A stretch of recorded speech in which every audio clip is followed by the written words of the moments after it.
የሃይማኖት አባቶች፣ የሀገር ሽማግሌዎች፣ የማጀት አካባቢ ማህበረሰብ እንዲሁም ይኩኖ አምላክ ክፍለ ጦር ሰራዊትና 7 ክፍለ ጦር ሰራዊታችን እንኳን ለዚህ ለተቀደሰች ቀን አደረሳችሁ አደረሰን።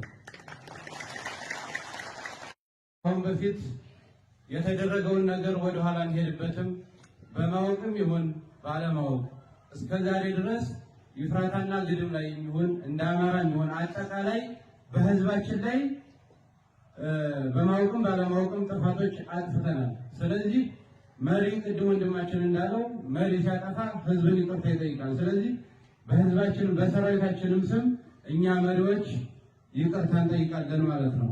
እናንተም ይቅርታችንን እንደምትቀበሉን አንጠራጠርም።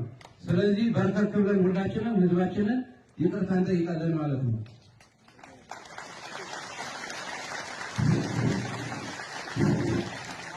ልጆቻችን የዚህ ትግል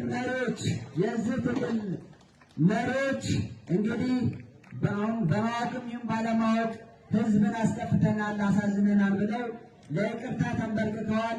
ህዝባችን ደግሞ መቼም መሀሪ ነው፣ ይቅር ባይ ነው። ይቅር ካላላችኋቸው አይነሱም ከተንበረከኩበት። ስለዚህ ይቅርታችሁን በጭብጨባ ወይም ደግሞ በሌታ